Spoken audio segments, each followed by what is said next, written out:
हरे कृष्णा। सभी प्यारे प्यारे भक्तों को राधा कृष्ण श्याम सुंदर की जय हो। आप सभी के हृदय में विराजमान प्रभु प्रीतम को मेरा कोटि कोटि नमन। हम सभी श्री कृष्ण चरित अमृतम ग्रंथ श्रवण कर रहे हैं। अद्भुत ग्रंथ है और श्री राधा श्याम सुंदर श्रवण करते करते श्रवण भक्ति के द्वारा आपके हृदय में प्रवेश करें, ऐसी सभी के लिए शुभकामनाएं। आइए आज भाग 144 श्रवण करते हैं। आज का शीर्षक है कामदेव का दिग्विजय। यहाँ से अथ रास पंचाध्यायी स्टार्ट होने जा रहा है, तो आइए श्रवण करते हैं। विश्व का सुंदरतम स्थल है ये, जहाँ पर बैठकर श्री कृष्ण लीला का गान हो रहा है। श्रोता हैं विदुर जी, जो परम भागवत हैं, और वक्ता श्री कृष्ण के ही सखा हैं उद्धव जी। और स्थान क्या है? सुंदरतम स्थान श्री धाम वृंदावन। वृंदावन धाम का मानसिक रूप से आप ध्यान करते हुए उनको नमन कीजिए। जय जय श्री वृंदावन। अंतःकरण पवित्र था विदुर जी का, किंतु श्री कृष्ण लीलाओं का आस्वादन करते करते और भी पवित्र हो उठा था। या यूं कहें कि अंतःकरण अब कृष्णमय हो गया था। श्री कृष्ण जल में, श्री कृष्ण ही थल में, श्री कृष्ण ही नभ में, और सब कुछ श्री कृष्णमय है। आहा, इसीलिए तो अब रास प्रसंग उद्धव जी सुनाने जा रहे हैं, क्योंकि बिना अंतःकरण पवित्र हुए रास का अधिकारी कोई जीव हो ही नहीं सकता। ये प्रेम की ऊंचाई है। कामदेव दिग्विजय के लिए निकला है। देवों को पराजित किया इसने। प्रथम असुर तो पराजित थे ही, पर देवता जब इससे हार मानने लगे तब इसका साहस और बढ़ा। विधाता ब्रह्मा जी को इसने चुनौती दे डाली, और मात्र चुनौती ही नहीं, पराजित भी किया। फिर इसके बाद कामदेव ने दूसरा लक्ष्य चुना, महादेव भगवान शंकर को। समुद्र मंथन करके अमृत तो निकाल लिया देव और असुरों ने, पर उस अमृत को पिएगा कौन? असुर देवों को अमृत का कलश देंगे नहीं, फिर देव कैसे पिए अमृत? भगवान नारायण देवों का ही पक्ष लेते आए हैं, तो आज भी लिया। नारायण भगवान मोहिनी बन गए, अत्यंत सुंदर मोहिनी, विश्व विमोहिनी मोहिनी। असुर मुग्ध हो गए, अपने आप को ही वो भूल गए। परिणाम ये हुआ कि मोहिनी के कोमल करों में अमृत का कलश दे दिया असुरों ने। मोहिनी ने मटकते हुए असुरों से पूछा, देवों को क्यों ना पहले पिला दूं अमृत? वो मोहिनी के कटाक्ष से मोहित थे, तो उन्होंने बोला कि सुंदरी, पर इससे क्या लाभ? अमृत का पानी जो ऊपर रहता है, जिसमें कोई सार नहीं है, गाढ़ा तो तल में है, उसे मैं तुम्हारे लिए रख देती हूँ, और ऊपर का पानी जो है वो देवों को पिला देती हूँ। अमृत का पानी और गाढ़ा क्या होता है? अमृत तो अमृत ही है सब। भगवान असुरों से छल करते हैं, देवों को अमृत पिलाकर अंतर्ध्यान हो जाते हैं। हंसा कामदेव, मेरा प्रभाव सर्वत्र है, कौन बचा है मुझसे? अब कामदेव ने लक्ष्य रखा भगवान शंकर। भगवान नारायण ने मोहिनी का रूप धारण किया है, और आनंदित हो उठे महादेव। क्या कहते हैं? मुझे उस रूप के दर्शन करने हैं।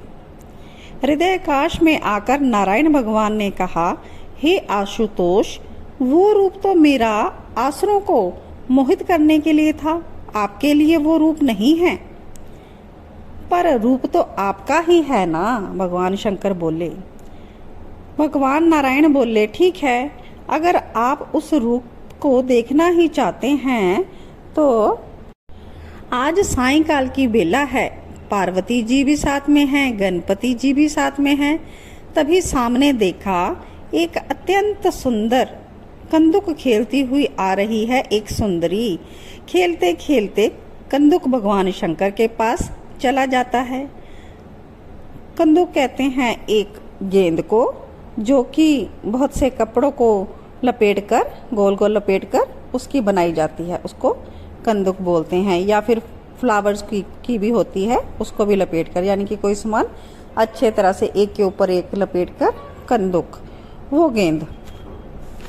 तो वो गेंद जो उछालते हुए आ रही हैं एक सुंदरी, तो वो कंदुक भगवान शंकर के पास चला जाता है।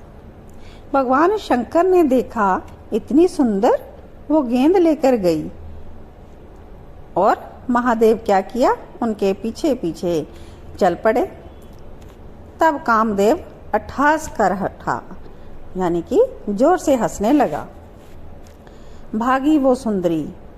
आगे जाकर महादेव ने उस सुंदरी को अपनी बाहों में खींच लिया। अब कामदेव हंसा, खूब हंसा, अपने आप को दिग्विजय मान लिया इसने। इसको लगा कि मैंने महादेव को हरा दिया, ये भी पराजित हो गए हैं मुझसे। अब मुझसे बचा कौन? कौन मुझ कामदेव से लड़ेगा? मैं मनोज हूँ, मैं मनमत हूँ, सबके मनों को मत देता हूँ। और कामदेव ऊंची ऊंची अट्टहास कर रहा है। और तभी वाणी गूंजी, नारायण नारायण नारायण। यहाँ पर देव ऋषि नारद जी उपस्थित हो गए। उन्होंने पूछा, कामदेव से बड़े प्रसन्न लग रहे हो? तो कामदेव कहता, ओहो आप देव ऋषि नारद, क्यों प्रसन्न क्यों ना हूँ मैं? मुझे कोई भी नहीं हरा सकता, मैं सदैव विजयी रहता हूँ। और हाँ, आपको भी तो मैंने पराजित किया था। और देव ऋषि के सामने भी कामदेव हंस दिया। उस विषव मोहिनी से विवाह करना चाहते थे आप, तब आपको भी तो मैंने ठगा था। नारद जी ने बात को बदल दिया और बोले, मेरी छोड़ो, तुम बताओ क्या चाहते हो? युद्ध?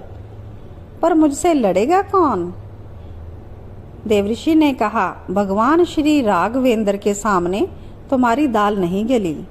इस बात पर कामदेव चुप हो गया। फिर बोला, जो एक पत्नी व्रत धर्म का पालन करके बैठा हो, वहां मैं क्या करता?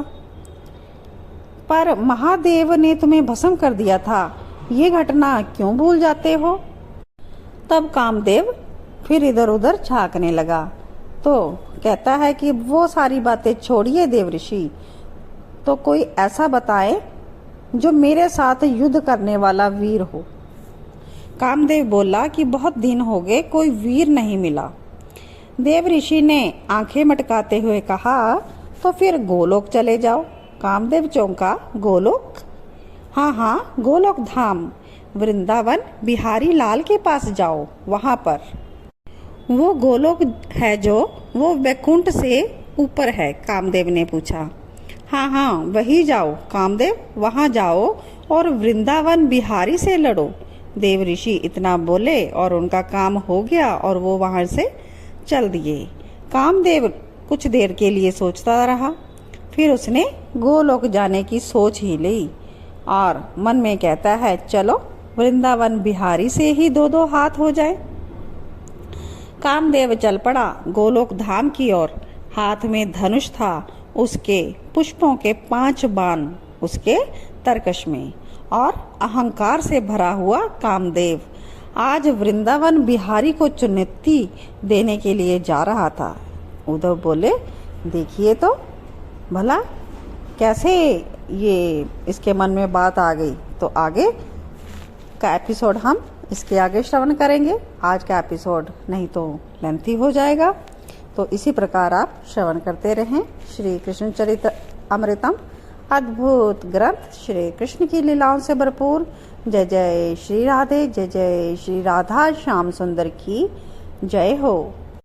भजे ब्रजे कमंडलम समस्त पाप खंडनम, सुभक्त चित्त रंजनम सदैव नंद नंदनम, सुपिच्छ गुच्छ मस्तकम सुनादु वेणु हस्तकम, अनंग रंग सागरम नमामि कृष्ण नागरम, मनोज गर्व मोचनम विशाल लोल लोचनम, विदुत्त गोप शोचनम नमामि पदम लोचनम, करारविन्दभूधरं स्मितवलोकसुन्दरं महेन्द्रमानधारणं नमामि कृष्णवारणं नमामि कृष्णवारणम्।